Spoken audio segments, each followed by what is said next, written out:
Olá, seja muito bem-vindo a mais um podcast aqui com o Dr. Raif Araújo, especialista. Eu vou deixar para que ele se apresente novamente, para que você saiba o currículo fantástico do doutor. Tudo bom, doutor? Bom dia, Dudu, beleza?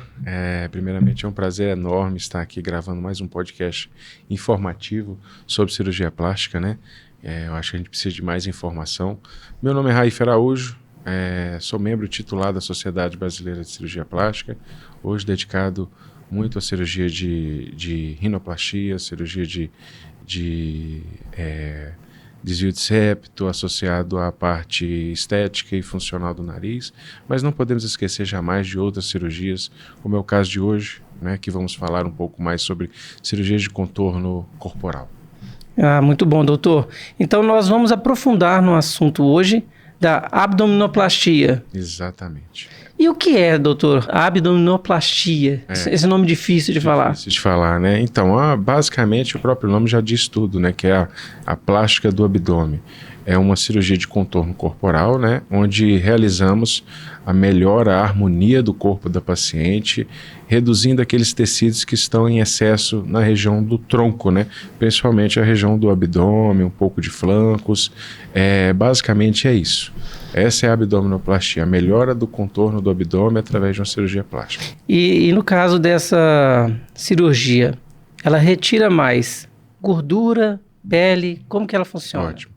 Hoje em dia a gente pode ter algumas modalidades dessa cirurgia, porque a abdominoplastia em si é a plástica do abdômen, mas a plástica do abdômen envolve em algumas situações a lipoaspiração, para retirar justamente aqueles excessos de gordura localizada, principalmente nas laterais do abdômen, ou mesmo no abdômen anterior. Então, através da lipoaspiração a gente retira essa gordura localizada, e através da dermolipectomia, que em si é a retirada do excesso de pele, finalizamos ali a cirurgia de contorno e a harmonização do abdômen, que é a lipoabdominoplastia. Perfeito. Então, doutor, a abdominoplastia, ela sempre tem lipo? A abdominoplastia, quando em pacientes que principalmente perderam muito peso, como é o caso dos pacientes pós-bariátricos, eles têm mais excesso de pele do que necessariamente gordura. Afinal de contas, eles perderam essa gordura após a cirurgia de redução do estômago, seja o bypass, seja a Fob-Capella. Bypass e Fob-Capella é a mesma coisa, seja o bypass ou mesmo a sleeve gástrica. Então, eles perderam essa gordura, eles emagreceram. Então, muitas vezes, em alguns pacientes que perderam 40, 50, 60, já peguei paciente com 70 quilos de perda de peso, esses pacientes quase não têm gordura, então muitas vezes a gente não associa a lipoaspiração. Realizamos então somente o procedimento de abdominoplastia, que consiste na retirada do excesso de pele da flacidez, que é a dermolipectomia abdominal, que é a retirada daquele retalho dermogorduroso, que é para realizarmos então um contorno corporal mais harmonioso com esse paciente. E aí deixa o abdômen do paciente bem lisinho. Liso, mais reto. Sem aquela pele caída que tanto incomoda. Pele caída, exatamente. Sem aquele excesso de pele que outrora foi chamado até de abdômen em avental, que é aquele abdômen que dobra sobre as coxas. E deve trazer um desconforto muito grande para a pessoa, né, doutor? Exatamente. Né? Porque estética, né? Exatamente. A retirada desse retalho abdominal, desse excesso de pele, promove uma condição de vida melhor para esse paciente, que já é um paciente que já teve muito peso e hoje encontra-se com a faixa de peso normal, porém com muito excesso de pele.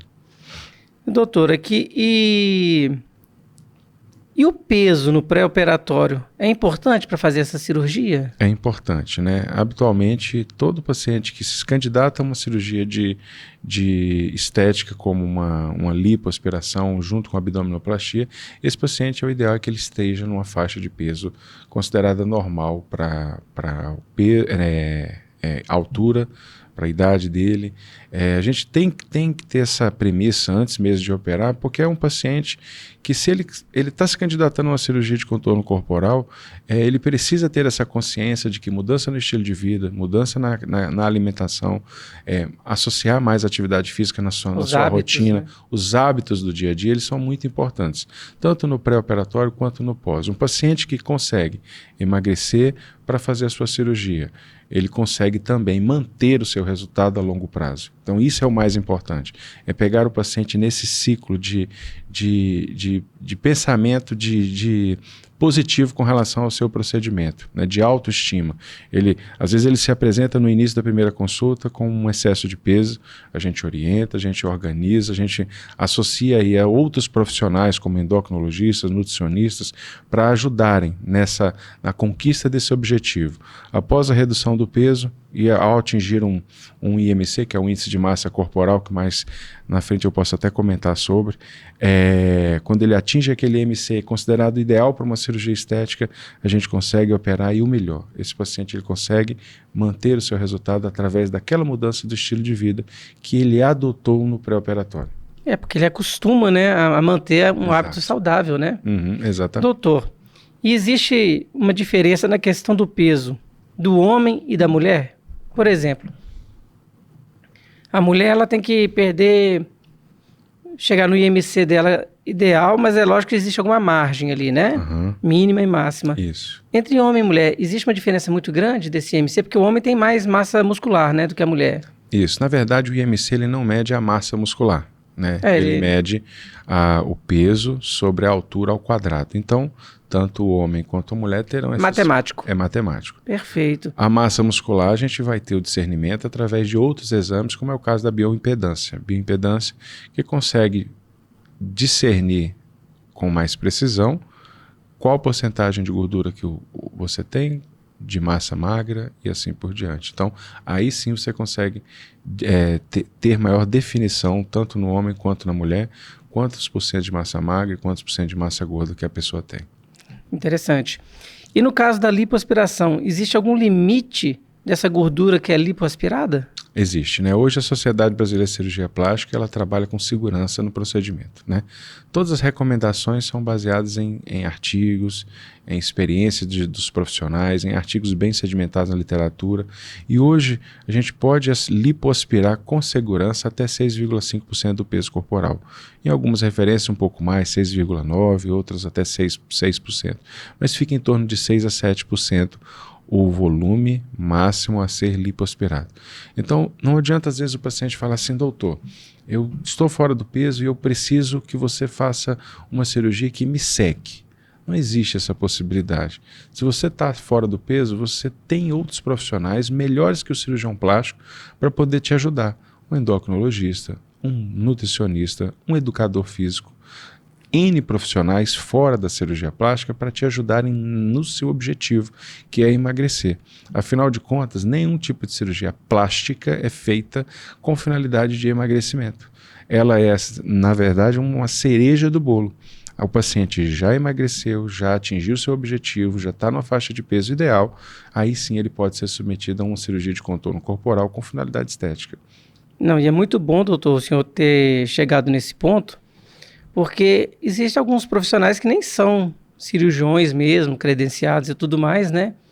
E se caso um desses cirurgiões, assim, que fazem um procedimento que passe desses 7, 8% de extração aí da gordura, o que pode acontecer com o paciente? Ok, excelente pergunta, né? Alguns profissionais, eles têm o hábito de fazer tudo aquilo que o paciente deseja. E o paciente é uma pessoa, um leigo. É leigo. Ele não tem uma instrução técnica que o cirurgião teve. Então, habitualmente, médicos que lipoaspiram um pouco a mais, ou muito a mais desses valores que são limítrofes recomendados pelo Conselho Federal de Medicina e pela Sociedade Brasileira de Cirurgia Plástica, esse cirurgião poderia falar que está andando em corda bamba. Por quê? Porque a mais que isso provoca uma série de repercussões no corpo daquele paciente que está sendo operado. Dentre eles, a anemia. A anemia é intensa num paciente que faz, às vezes, uma lipoaspiração acentuada. É que gera um choque no corpo, né? Basicamente, a retirada de gordura sai sangue junto. Então, o paciente que é anêmico, ele não cicatriza bem. O paciente que é anêmico, ele não se recupera bem. Ele não consegue voltar às suas atividades de forma fácil. Então, isso pode trazer algum transtorno e até mesmo agravar algumas complicações no seu pós-operatório. Então, a gente não quer isso. Toda vez que você faz uma cirurgia do ponto de vista estético, como é um caso de uma cirurgia de lipoabdominoplastia, um contorno corporal, você quer que seu paciente ande rápido, se recupere bem e volte às atividades o quanto antes. Então, como que eu vou fazer um procedimento que, infelizmente, eu sei que vai gerar transtorno no pós-operatório, esse paciente ele não vai se recuperar bem, ele não vai cicatrizar bem? Não faz sentido. E é um risco para as duas partes, né? Para as duas partes, tanto para o médico quanto para o paciente. Para o paciente principalmente, né? Que é a pessoa que está sendo invadida ali naquele momento da cirurgia. E é muito forte mesmo, né? O cirurgião ele tem que ter muito cuidado com o paciente, lógico, né? Com a sua carreira, e pode pôr fim na carreira dele. Então é muito importante para o pessoal que está nos assistindo procurar médicos, como o Dr. Raif aqui, que tem conhecimento, tem experiência, tem a expertise nos procedimentos cirúrgicos, e você pode ter certeza, acompanhá-lo no Instagram dele lá. Qual é o Instagram, doutor? @Dr. Raif Araújo. Doutor Raif Araújo. Dr. Raif Araújo. Então é muito fácil você já ter informações diárias, praticamente, que o doutor está sempre postando alguma coisa nova lá para informar, para elucidar dúvidas. Porque tem pessoas, doutor, que acham que uma cirurgia é só chegar lá, toma anestesia, o médico faz o procedimento, e ela vai para casa e pronto, acabou. E não. Envolve muitas outras coisas, né? Muitas outras coisas. Desde uma avaliação pré-operatória, um estudo pré-operatório, né? O que está sendo realizado, qual técnica risco cirúrgico. Risco cirúrgico, risco pré-anestésico e o pós-operatório, que também não deixa de assumir aí uma grande importância no resultado do paciente.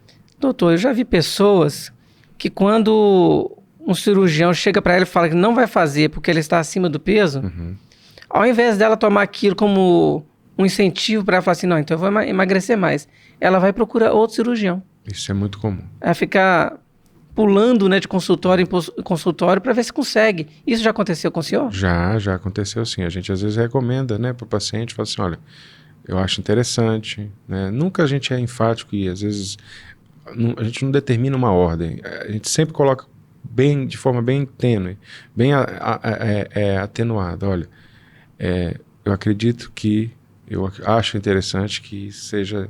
Tem esse cuidado. Você tem esse cuidado no pré-operatório, você diminui um pouco de peso. Para isso a gente tem uma gama de profissionais que pode te ajudar, que não sou eu como cirurgião plástico que vou fazer esse acompanhamento. Existem profissionais hoje específicos desse tipo de área para tratamento de obesidade, excesso de peso, nos pacientes que vão se candidatam, né, a uma cirurgia plástica. Então, endocrinologista, nutricionista, educador físico, fisioterapeuta, todos eles podem nos ajudar para que esse paciente conquiste seu objetivo. Muito bom, muito bom. Doutor, chegou uma pergunta aqui no Instagram, que a paciente está informando aqui, ó. Em uma abdominoplastia, é possível corrigir uma diástase e hérnia umbilical? Exato. Aproveitar, né, o ato cirúrgico? Exatamente. A abdominoplastia, hoje ela é feita por via aberta, né, com uma incisão na região próxima ao pubis, né, região baixa.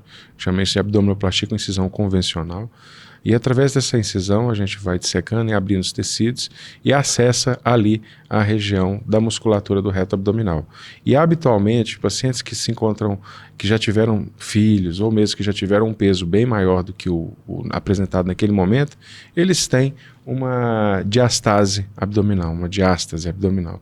Essa diástase abdominal nada mais é do que uma fraqueza da parede abdominal, por conta do afastamento dos músculos. Esses músculos eles se afastam, deixando aquela região no centro mais fraca. Ela perde a rigidez. A rigidez. Então, habitualmente, a gente já realiza na abdominoplastia a correção da diástase. É um procedimento que dura em torno de 10 a 15 minutos, mas que a gente já faz rápido durante a abdominoplastia, que nada mais é do que a sutura, a ligadura desses músculos aproximando, dando mais firmeza à parede abdominal central daquela paciente. Associado a isso, a gente pode corrigir eventuais hérnias que se apresentam, como uma hérnia umbilical, uma hérnia incisional, uma hérnia epigástrica. Algumas herniações da parede abdominal podem ser já corrigidas. Algumas vezes somente com o cirurgião plástico e outras com o apoio de outros profissionais, como o próprio cirurgião geral. E em caso de hérnias maiores, a gente também pode estar pedir o apoio, lançando mão desses outros profissionais para nos ajudar. E é muito comum na pessoa que perdeu muito peso essas hérnias? É muito comum, principalmente principalmente aqueles pacientes que perderam muito peso, foram submetidos a cirurgias sem ser por videolaparoscopia, cirurgias por laparotomia, abrindo o abdômen, como a cirurgia de redução de estômago, que era feita antigamente com incisão medial. Então, o cirurgião geral, no início da cirurgia bariátrica, ele tinha por hábito fazer a cirurgia de redução de estômago com incisão. E praticamente, assim, uma grande porcentagem desses pacientes desenvolviam hérnias na região da incisão.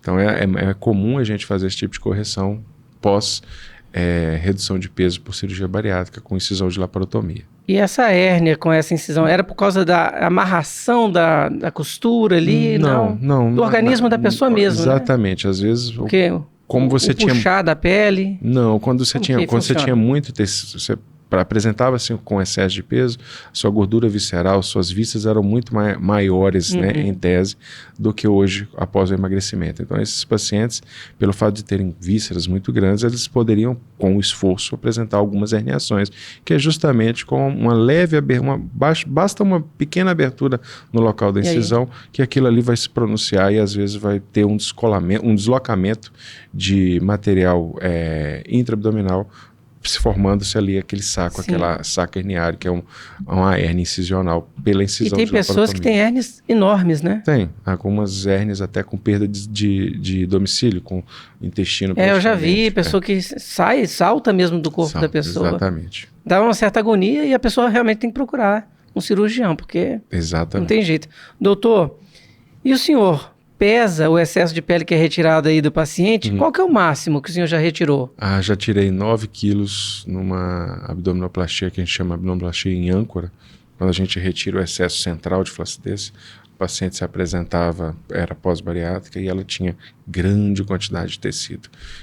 9 quilos é muita coisa, né? Melhora, repercute em tudo na vida do paciente. Higienização, caminhar, atividade diária. Porque tem pessoas que têm tanta pele que começa a machucar, né? O atrito daquela pele pode machucar. Com a coxa. Exatamente. Eu já vi pessoas que têm a pele já até escurecida, né? De tanto esse atrito. Tanto atrito. Acaba que lesa muito aquela região. Sim. Doutor, e é possível reduzir a cicatriz de uma incisão de abdominoplastia? Existe alguma outra modalidade que essa cirurgia? Exato.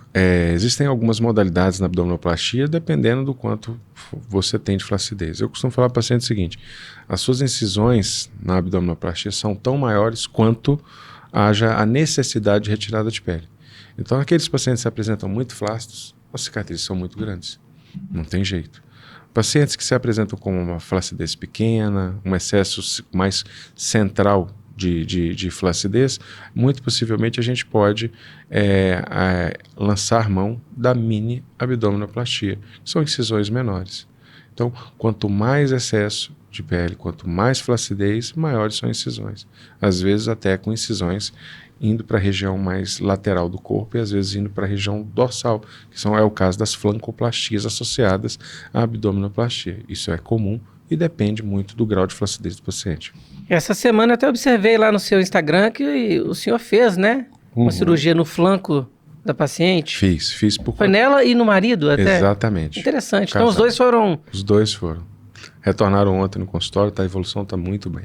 E no caso, assim, de um casal que faz a cirurgia junto, quem cuida de quem, né? Porque às vezes precisa, né, de um cuidado. Ou você tem uma outra pessoa para cuidar dos dois, ou a cirurgia de um será um pouco menor para poder ela ter uma recuperação mais rápida e cuidar do cônjuge. Porque é importante, às vezes, né, doutor, a gente passar essa informação para as pessoas, que é uma cirurgia que a pessoa tem que ter todo um cuidado no pós, para que não abra pontos, Exatamente. Não ter nenhum problema, né? Tem que ter alguém cuidando dos curativos, tem que ter alguém cuidando das atividades do dia da casa, para poder esse paciente se recuperar bem, né? Porque, querendo ou não, a gente precisa de um certo grau de repouso. Não é o repouso do paciente deitado, acamado. Extremo, né? Não, é o paciente que vai ter repouso um pouco das suas atividades.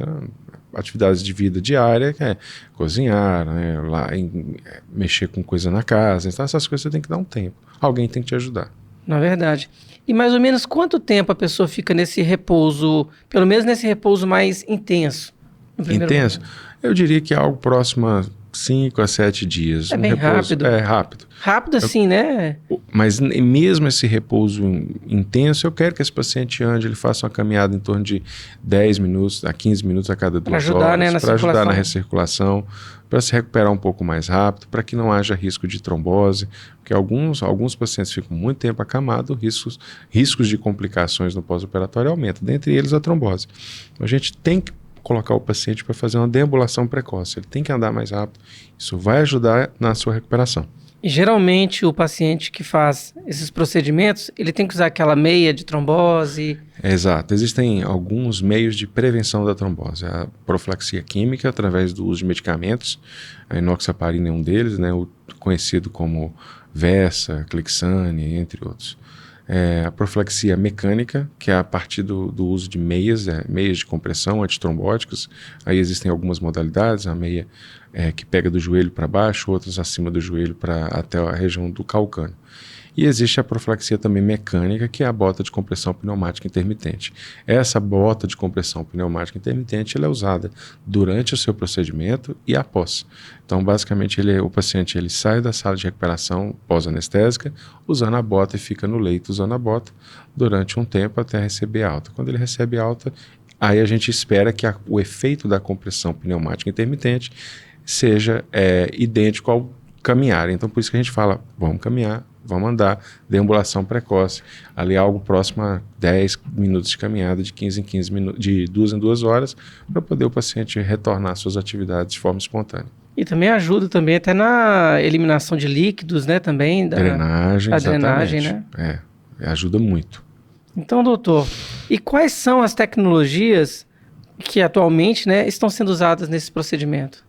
São inúmeros. A medicina está se criando, né, a todo momento coisas novas, coisas que são tecnológicas, outras a gente reativa tecnologias antigas. Então, hoje em dia, basicamente, o que a gente tem são tecnologias que ajudam na lipoaspiração, como a energia vibratória.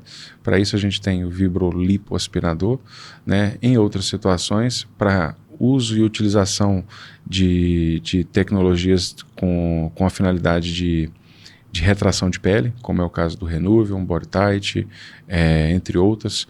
Então, basicamente, são essas hoje as tecnologias que estão no mercado, né, que a gente tem acompanhado a evolução, tem aplicado em algumas cirurgias, para poder obter um melhor resultado para aquele paciente dentro da sua perspectiva e expectativa. Então, Renuvium, vibrolipoaspiração, o BodyTite, que são hoje marcas e aparelhos que estão circulando entre os cirurgiões para uso em determinados casos. É claro que não são todos os pacientes que têm indicação, mas aqueles que têm indicação, o resultado é bem satisfatório. Eu até vi o outro dia, tem um que ele vibra, né, e torna as células gordurosas mais líquidas e mais fáceis de serem sugadas. Esse é o Vaser, é outra tecnologia também. Outra tecnologia. Utilizada. Exatamente, uma tecnologia ultrassônica. Para casos de lipoaspiração secundária, para casos que existe uma maior fibrose e dificuldade para o cirurgião realizar uma aspiração tradicional, o Vaser ele emulsifica um pouco as gorduras, deixando ela mais líquida. Facilita então a penetração da cânula do vibrolipoaspirador. Após isso, você pode utilizar uma tecnologia de retração de pele, como é o caso do Renuvium ou mesmo o BodyTite. É muito bom, hein, pessoal? É importante demais vocês estarem atentos a esses nomes, pesquisar, né, doutor? Exatamente, pesquisar. E consultar o cirurgião qual será o que vai ser melhor para ela. Exatamente, porque para cada paciente a gente vai ter uma indicação. Né? Não é todo mundo que tem um corpo que vai se candidatar a esse tipo de tecnologia. Talvez uma ou outra, talvez todas. Isso vai depender da avaliação do cirurgião em consulta presencial. E é também muito importante perceber que o processo tátil do cirurgião é muito importante, né, nessa hora, né? A sensibilidade dele para que não fira algum órgão ou ultrapasse o limite da extração de gordura ali, né? Exatamente. Mantendo-se no nível de segurança, a tendência é você ter bons resultados e ter a satisfação do paciente sem complicações. Legal. Chegou mais uma pergunta aqui, ó. Qual é a anestesia que é feita na lipo, né? E não posso ficar acordada? Uhum. Será que a pessoa está querendo ficar acordada durante a cirurgia? Tem alguns pacientes que têm esse desejo. Outros, é claro, que na Quer ver grande nada, maioria né? não querem ver nada. Então, hoje a gente tem algumas modalidades para fazer anestesia nesses pacientes.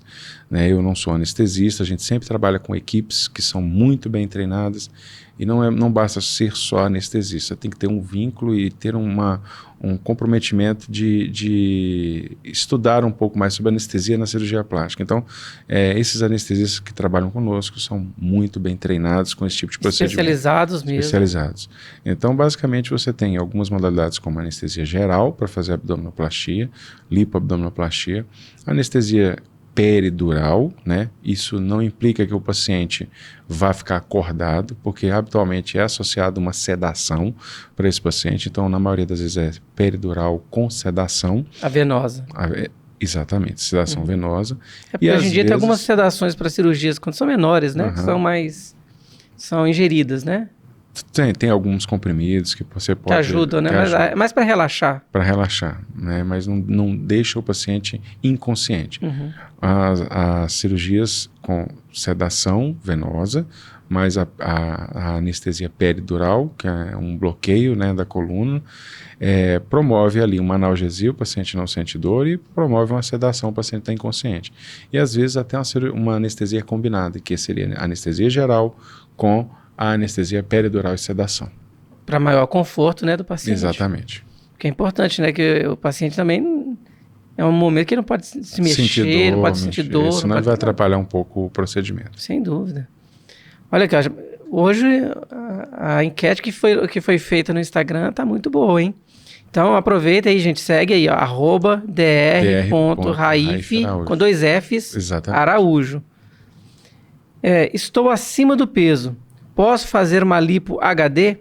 Antes do senhor responder, eu fico vendo nos procedimentos de cirurgia plástica que o pessoal gosta muito de colocar isso, né? HD de High Definition. Isso. Eles pegam muitas coisas do audiovisual e colocam nos procedimentos cirúrgicos. Hoje tem sido uma moda, né? Daqui a pouco eles vão fazer cirurgia 4K. Já foi comentado. 4K. Quero uma lipo em 4K. Já foi 8K. Falado. Exatamente, já vai mudando, né? Então, assim, existe uma tendência, né, hoje, a gente associar esses termos que são de outras áreas, né? Você vê da audiovisual da sua área, dentro da cirurgia plástica. Mas a gente tem que, em uma consulta, deixar tudo muito bem claro, né? O que é essa High Definition? Nada mais é do que uma lipoaspiração respeitando o contorno corporal do paciente. Então, todos nós, né, temos um contorno corporal onde a gente tem áreas que tem um sulco maior no abdômen e áreas que não tem esse sulco, que é uma área que tem uma projeção muscular maior. Então, a lipo HD, ela realça aquele aspecto de um abdômen mais fitness, interessante. Parecendo aquele abdômen que tem um treino de musculação envolvido. Então, esse é o objetivo da lipo HD, realçar essas áreas, essas linhas, esses contornos mesmo. Esses contornos que são já naturais do corpo. Nem todo paciente é candidato a uma lipo que a gente chama de High Definition. Basicamente, o paciente que tem que ter pouco excesso de pele, tá? E é um paciente que já tem que vir com uma rotina de treino e mudança no estilo de vida. Já ser um pouco fitness. Exatamente. Esse paciente, ele vem já de uma rotina, ele já faz atividade física, ele já tem um corpo relativamente definido. O que vamos fazer ali é uma cereja do bolo, mexer só naquela parte mais específica. Geralmente são lipos um pouco mais rápidas do que as lipos tradicionais, que priorizam, né, o realce das linhas e sulcos de marcação de cada indivíduo. Tá? Então é basicamente isso, é realçar essas linhas, deixando o abdômen um pouco mais fitness e mais delineado mesmo. Delineado com características de um abdômen de treino. E mais importante do que a lipo HD é o paciente ter essa rotina e manter essa rotina no seu pós-operatório. Sem dúvida nenhuma, isso vai ser responsável pela manutenção do seu resultado. Até interessante, porque outro dia eu vi uma pessoa que fez a lipo, ela engordou e ela ficou um gordo com os gominhos, assim. Exato. Ficou muito estranho, né? Assim, um gordo não, ele ficou acima do peso com aqueles gominhos marcados. E fica, né? Fica e causa até estranheza. Estranheza. Se você vê, aos seus olhos você notou algo diferente. Porque a pessoa está com uma certa barriga Exatamente. É aquele aspecto de beleza que você fala, artificial. Olha, eu acho que está artificial, porque é um paciente que às vezes está fora do peso e tem um braço normal, um abdômen com definição. Isso não é uma coisa que encontramos no dia a dia. Habitualmente o paciente de academia que tem abdômen definido, ele vai ter braço, ele vai ter ombro, ele vai ter perna, glúteo definido. Ainda mais porque o abdômen é difícil de conseguir um abdômen definido sem estar com o restante com a definição acentuada. Então, é importante ter esse discernimento e entender que para ter uma definição, você precisa já vir com um pouco de definição de casa. E a pessoa aqui que mandou a pergunta, né, ela colocou assim, estou acima do peso. Ela pode fazer a lipo HD? Aí vem aquela primeira discussão que tivemos hoje no podcast. Ideal é que essa paciente procure um profissional adequado, endócrino, nutricionista. A gente tem ótimos profissionais para indicação, né, que trabalham conosco no dia a dia, que tem um perfil ético, né, que realça nessa relação médico-paciente, para poder a gente ter um resultado satisfatório, para que depois ela possa sim fazer uma cirurgia com um grau de definição maior após a perda de peso. Só relembrando as pessoas que cirurgia plástica não é mágica, né, gente? Exato. Você tem que realmente procurar pessoas, médicos, especialistas como o Dr. Raif, que vão te orientar e vão trazer uma qualidade de pós-operatório e até de pré, né, doutor? Porque começa antes, né? A cirurgia começa na consulta, na primeira consulta. Na primeira consulta. E se alonga ali com um bom tempo no pós-operatório. Perfeito. E quanto tempo dura a cirurgia no abdômen? Olha, em média hoje, uma cirurgia dessa dura em torno de 5 horas, 5 horas e meia. É um procedimento que a gente faz com a lipo nas costas. Às vezes essa gordura que é lipoaspirada, a gente pode fazer alguns preenchimentos, uma lipoenxertia, preenchimentos na região glútea, em alguns sulcos que o paciente tem um desconforto, como a depressão trocantérica. Depois dessa lipoescultura no dorso, a gente vira o paciente, faz uma lipoaspiração na região do abdômen e em seguida dá sequência à dermolipectomia com a retirada do excesso de pele. Muito bom, é interessante mesmo, né? Então aproveita e satisfaz outras áreas ali do corpo. Outras áreas, exatamente. E aqui, ó, a pessoa colocou aqui, ó, ela pode associar a abdominoplastia com outra cirurgia? Sim, como o senhor acabou de falar, né? A abdominoplastia, ela pode ser associada a uma lipoaspiração, tá? A gente lipoaspirar e realizar a abdominoplastia. Em algumas situações, a gente pode fazer uma associação de abdominoplastia ou lipoabdominoplastia mais uma mamoplastia, mas em casos específicos. Por quê? Porque hoje a gente fala em segurança em cirurgia plástica e o tempo é algo primordial no procedimento. A gente não pode fazer procedimentos muito longos. Isso é danoso e prejudicial à condição clínica do paciente que está ali, entregue a uma anestesia, a um procedimento longo, então isso não é legal. A chance de termos complicações em procedimentos muito longos é maior do que em procedimentos curtos. É perigoso ter alguma infecção. Exatamente. Então a gente precisa sempre ter parcimônia. Em algumas situações a mama vai ser muito difícil, a lipo vai ser muito difícil, o abdômen vai ser muito difícil. Então a gente tenta conversar isso com o paciente e falar que fracionar o seu procedimento é mais indicado do que você fazer tudo junto. E explicar isso para o paciente às vezes deve ser difícil, né? É difícil porque você tem uma ideia, né, de que a cirurgia plástica vai tratar tudo naquele momento de forma rápida e única. É só ali e acabou. Não. Cirurgia plástica, assim como hoje, qualquer coisa na vida é planejamento. Então, se você planeja ter um melhor contorno corporal, qualidade de vida depois. Qualidade de vida depois, sem complicações. O ideal, às vezes, em situações onde a gente vai avaliar o paciente pontuais e vai ver. A mama é muito difícil, é uma mama que a gente vai demorar, é uma lipo que vai demorar, uma abdominoplastia que vai demorar. Então, para que eu fazer 3 procedimentos em um só, se eu posso fracionar e dar mais qualidade de recuperação para esse paciente? A gente tem que pensar sempre nisso. Sim, mas o senhor já pegou algum paciente que falou, doutor, mas eu quero aproveitar que eu vou estar anestesiada. Sim, todas, algumas, direto, assim, né? A grande maioria Mas a gente tenta entrar ali na cabeça do paciente e mostrar para ela que, para essa situação, não é recomendado fazer a cirurgia combinada, mama e abdômen juntos, com uma mesma equipe, porque, infelizmente, isso pode trazer algum transtorno, alguma complicação no pós-operatório.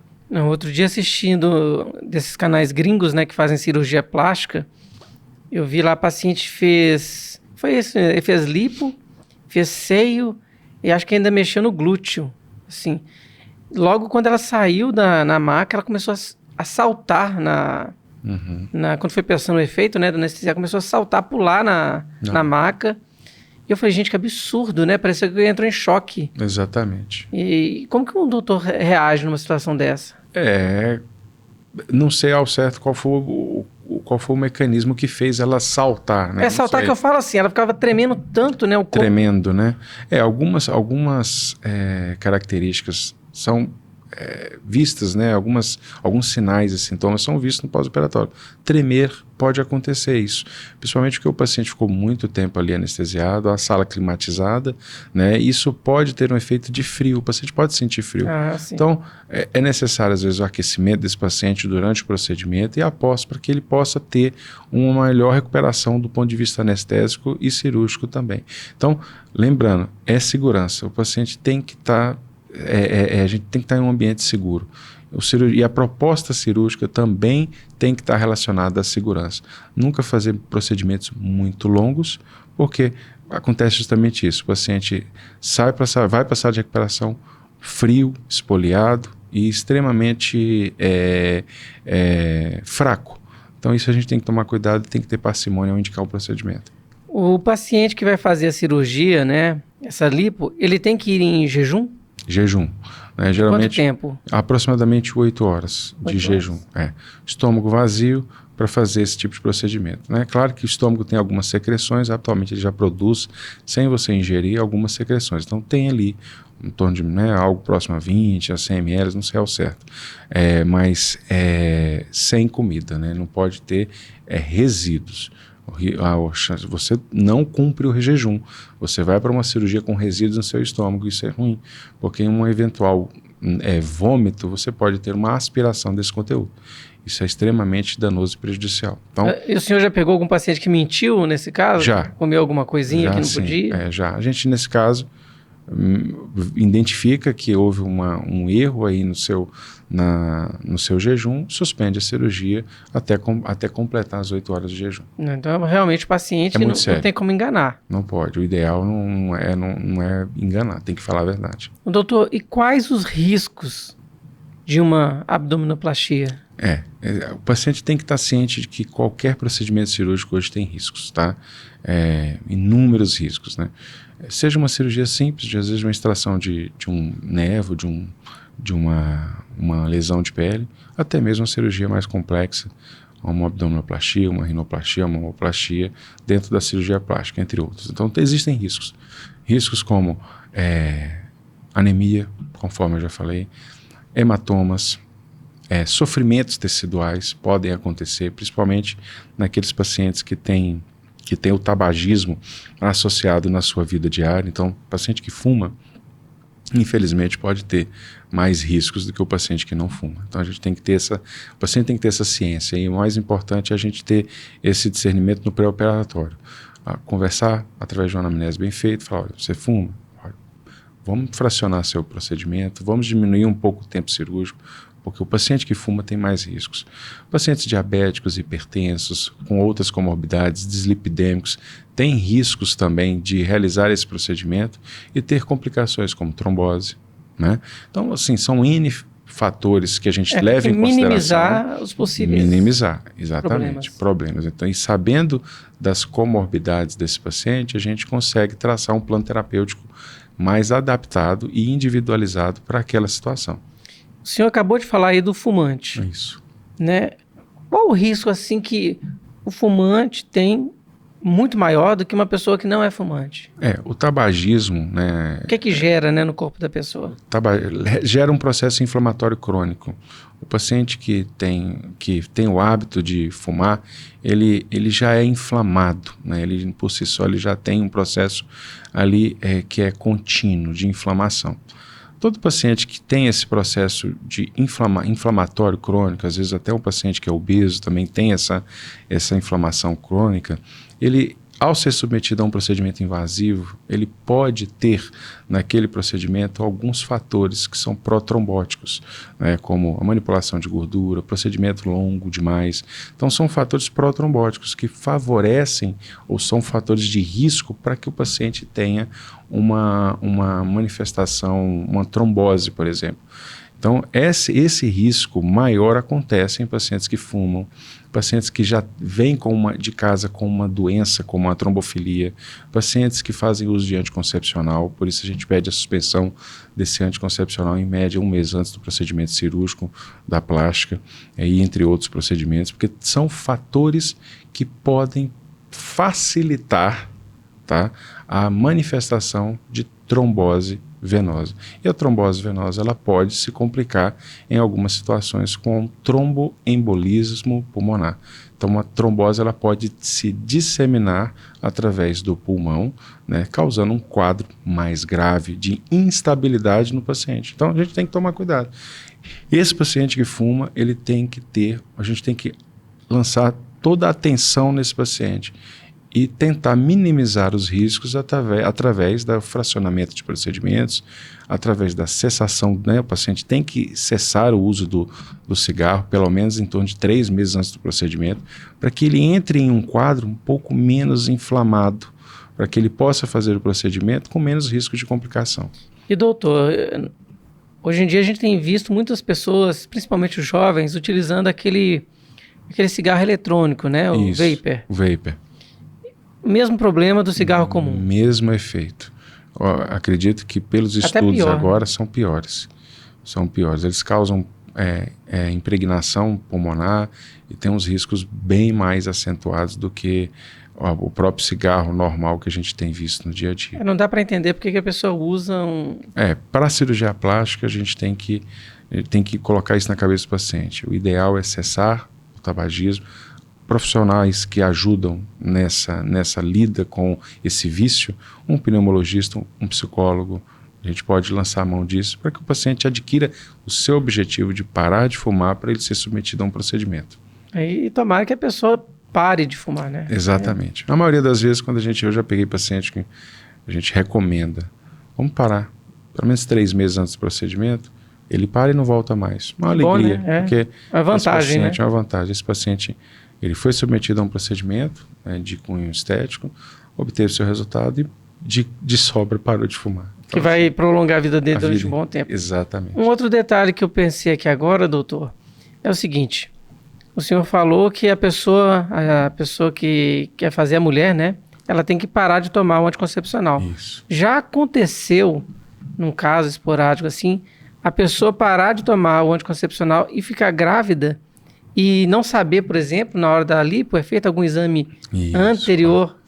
Dentro da nossa rotina de pré-operatório, a gente sempre pede o exame de gravidez, o beta-HCG. Isso é a recomendação. Para toda mulher a gente pede. Quanto tempo antes da cirurgia? Geralmente o ideal é em torno de 15 dias antes do procedimento. Tem que ser feito... Bem próximo ali, né? Tem que ser próximo. Então, assim, fazendo isso, a gente consegue identificar se o paciente está grávido ou não, e suspender o procedimento, se for o caso. Mas é claro que ao suspender o anticoncepcional no pré-operatório, a gente sempre solicita que o paciente faça outro método contraceptivo para poder eu tô né, pensando assim, né? Tem gente que... Mas pode acontecer, sim. Pode acontecer. E no caso dos queloides, doutor? O que fazer? Porque há uma cicatriz, às vezes, grande. Grande, né? Existem algumas cicatrizes que a gente chama de cicatriz patológica, né? Basicamente, ou a cicatriz ela é alargada, hipertrófica, ou mesmo queloidiana. Isso no aspecto visual da cicatriz. Existem também cicatrizes que são mais claras, outras mais escuras. Basicamente, a gente quer a melhor cicatriz possível naquele procedimento. Mas Em algumas situações, o paciente ele pode desenvolver uma cicatriz patológica. Pacientes que têm tendência genética, né, geralmente a avó, a irmã, o pai, tem queloide, e esse paciente ele pode sim desenvolver uma cicatriz queloidiana, que nada mais é do que uma hiperproliferação, aquela cicatriz fica grossa e dura. É possível alguns tratamentos? Sim, uso de corticoide, pomadas, adesivos de corticoide, até mesmo radioterapia, para tentar diminuir a radioterapia funciona ainda? Pode, diminui um pouco o tamanho daquela lesão. Mas é evidente que o paciente que tem tendência, ele tem que ter ciência que aquele procedimento pode ter queloide. Então ele tem que pesar na balança. É uma troca, né? A cirurgia é uma troca mesmo. É sempre uma troca. Ele vai trocar aquela pele que estava sobrando por uma marca. Uma marca. Essa marca ela vai para a vida inteira. E pode até ser uma boa lembrança, né? Para ela nunca mais voltar ao hábito de exagerar. Exagerar. E alguns pacientes fazem daquela cicatriz algo mais cômico, mais divertido, tatuam para tentar esconder, florzinha, né? Algumas mulheres fazem isso, algumas folhas, uma ramificação, né? E já engana, cada um, né? Um tribal, mas cada um faz da melhor forma possível para poder conviver melhor com a cicatriz, porque as cicatrizes elas fazem parte da nossa vida. Outro dia eu vi uma mulher mesmo que tinha feito e ela falou assim, eu não vou cobrir essas marcas não, porque eu quero me lembrar do que eu era e do que me tornei hoje. Exatamente. Essa cicatriz ela tem um aspecto psicológico, né? Mas ela mudou pro lado positivo. Ela mudou a chave, né? Ela mudou a chave. Ela girou ali. Ela falou assim, não, essa cicatriz é para me lembrar que eu não quero voltar a ser o que eu era antes. Mas é passível. Todo procedimento cirúrgico é passível de correção. Às vezes é necessário fazer uma nova correção, um ajuste, retirar aquela cicatriz na tentativa de melhorar um pouco mais e fazer uma nova. Aqui, doutor. Provavelmente foi até um outro doutor aqui que mandou uma pergunta pra gente, olha. Quando uso a cola cirúrgica, o resultado fica melhor.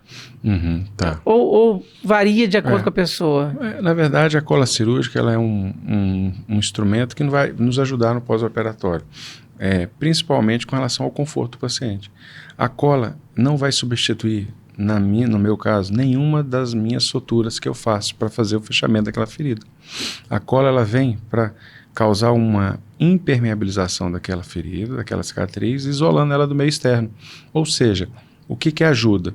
O paciente que no pós-operatório ele usa a cola cirúrgica, ele vai ter um retorno ao banho, por exemplo. Ele vai tomar um banho no dia seguinte, se quiser. Então, por quê? Porque aquela cicatriz está isolada. É vedor. Vedor. Né? Se aquela cicatriz está isolada, ela diminui o contato com o meio externo e o contato com, é claro, bactérias, parasitas que podem, querendo ou não, serem danosos àquela cicatriz. Uma cicatriz que infecta, com certeza vai ter uma cicatrização ruim e pode ficar alargada, pode ficar hipertrófica, pode estimular até uma cicatriz queloidiana. Então, o uso da cola, ela não é que ela vai ser melhor, né? Ela agrega no seu procedimento. Talvez foi isso que ele quis dizer aqui. E no seu conforto. O paciente ele terá mais conforto nas trocas de curativo, porque isso já reduz muito. Você não vai precisar ficar botando micropore, excesso, gazinho, excesso. Basicamente, a cola já está isolando as suas cicatrizes. Só precisa de algo mais confortável para esses pacientes que fazem abdominoplastia colocarem um modelador por cima. Aqui, ó. A Cláudia aqui perguntou pra gente, olha, quero fazer uma abdominoplastia e enxerto glúteo. A gente até falou um pouquinho sobre isso. É possível? Quais as complicações que ela pode ter? O enxerto glúteo é um momento muito delicado no procedimento, né? A cirurgia, ela cursa ali com uma lipoaspiração, né? A gente consegue coletar a gordura, tratar essa gordura, concentrar ela para a gente poder enxertar. Habitualmente, realizamos esse enxerto em um plano que é o subcutâneo, nunca intramuscular, em razão dos riscos maiores. E é claro que mesmo a gente fazendo o enxerto com todo o cuidado para que venha com menos complicação, elas podem existir. Dentre elas, a embolia gordurosa. Claro que a gente toma todos os cuidados, fazendo em um plano subcutâneo, para que ali não tenham vasos que são extremamente calibrosos, para não correr o risco dessa gordura entrar nesses vasos e promover, né, uma embolia gordurosa, que infelizmente é um caso grave. Então a gente tem que tomar todo o cuidado, fazer de forma parcimoniosa, não exagerando, porque alguns pacientes querem, né, pegar 2.000 ml, 1.000 ml de gordura e aplicar no glúteo. Isso, infelizmente, é inviável. Não tem capacidade naquela região de aceitar isso tudo. E se tiver, vai ficar extremamente arriscado o cirurgião fazer isso. Então, a gente tem que tomar muito cuidado com relação a esse procedimento em especial, que é claro, um procedimento que pode ser associado à lipoabdominoplastia, que é o enxerto glúteo. É interessante, né? E realmente a pessoa tem que olhar primeiro o bem-estar, não só a estética, né? Porque... Exato. Com o tempo a estética vai embora de todo jeito, né, doutor? Vai. Sim, mas assim a gente pode cuidar bem dela, na medida do possível. Olha, doutor, aqui ó, geralmente a pessoa que perde o peso, ela quer voltar às atividades físicas, Sim. né? E quanto tempo ela pode voltar? Essa Assim, aquela atividade física leve, moderada e aquela mais forte. Claro que tudo é com parcimônia e aos poucos. É gradativo o retorno às atividades físicas e é ideal, inclusive. Esse paciente a gente opera justamente para liberar ele em breve para fazer uma atividade de aeróbica, uma vida esteira, saudável, né? uma musculação. Então ele tem mesmo que voltar. Habitualmente a gente vai sentindo como que está a evolução. Alguns pacientes são mais poliqueixosos, eles retornam às atividades com mais dificuldade, porque tem dor, algo limitante. O limiar de dor em alguns pacientes é menor mesmo. E você vai ter uma dificuldade de colocar esse paciente para ir para uma academia mais precocemente. Mas habitualmente eu peço que ali em torno do 20º ao 30º dia de uma lipoabdominoplastia, a gente tem que especificar a cirurgia, esse paciente ele já retorna a fazer uma caminhada leve, nada muito extenuante, sem inclinação, sem impacto. Caminhada leve. Pode subir na esteira ali aproximadamente a 3,5 km por hora? Pode, tranquilo. Caminhada leve. Com 30 dias você vai aumentando um pouco essa... Você pode colocar uma inclinação, pode ter Subir algum degrau de escada. De leve, de forma suave, exatamente, você pode. E depois disso, o paciente praticamente ele já tá sentindo vontade de voltar às atividades.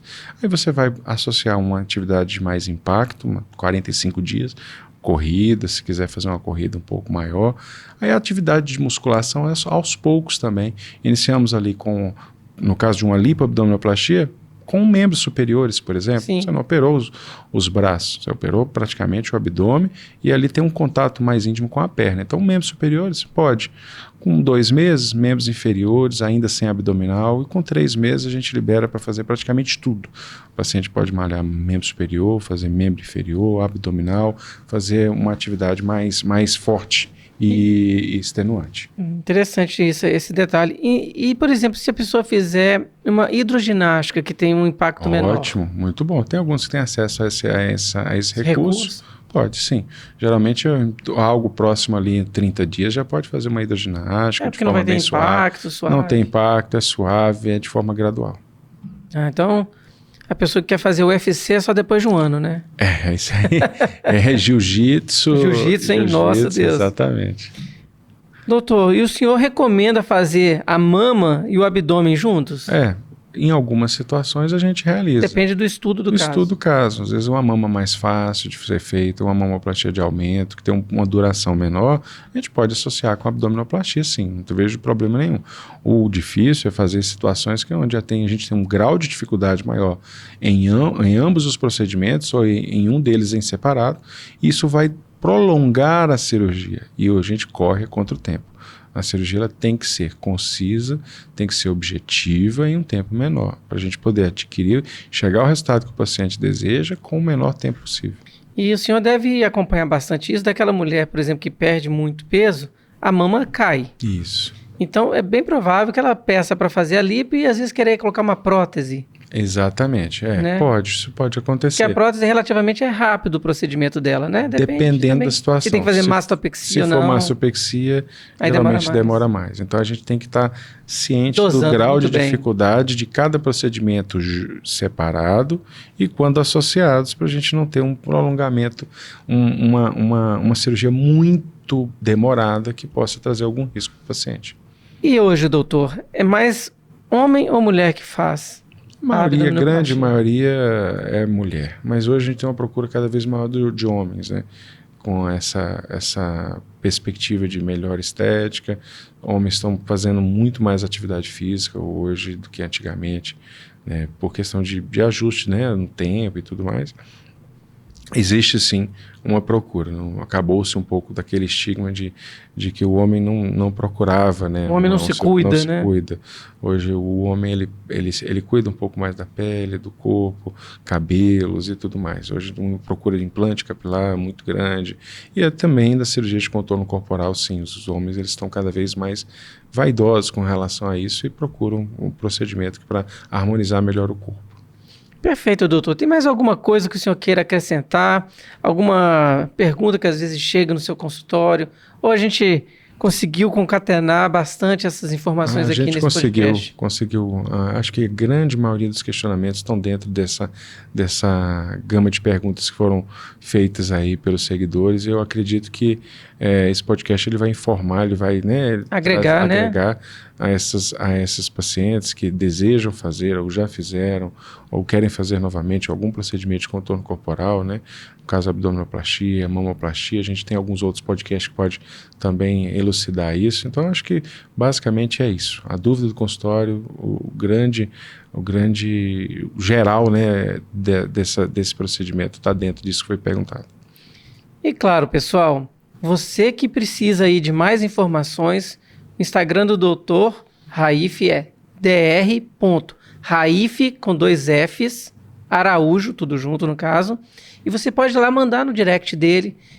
De vez em quando o doutor vai abrir alguma caixinha de pergunta ali e vai poder responder as pessoas e elucidar. E aproveite, se inscreva, né? Siga o Instagram, se inscreva no YouTube, curta, compartilhe. Às vezes você tem uma parente que você quer, ela está querendo fazer uma cirurgia no abdômen, né? Você pode passar esse conteúdo para ela, que eu tenho certeza que vai retirar muitas dúvidas e com certeza vai facilitar, né, doutor? O com pré, certeza. O pós, tudo dela. Exatamente. É uma forma da gente entrar nos lares aí informando um pouco mais sobre a nossa rotina da cirurgia plástica, aquilo que é de ponto positivo, que é a sua grande maioria, e alguns pontos negativos, para o paciente também entender que é uma cirurgia, que é um procedimento às vezes invasivo e que a gente precisa respeitar, né, as limitações de cada um, saber como que funciona tanto o pré-operatório e o pós em cada procedimento. Então é isso, pessoal. Quero agradecer demais a participação de todo mundo. Não se esqueça, olha, compartilhe, nos ajude a divulgar e a crescer cada vez mais, porque é um conteúdo de extrema relevância. E nos vemos no próximo podcast. Forte abraço e até mais. Um grande abraço a todos e até breve.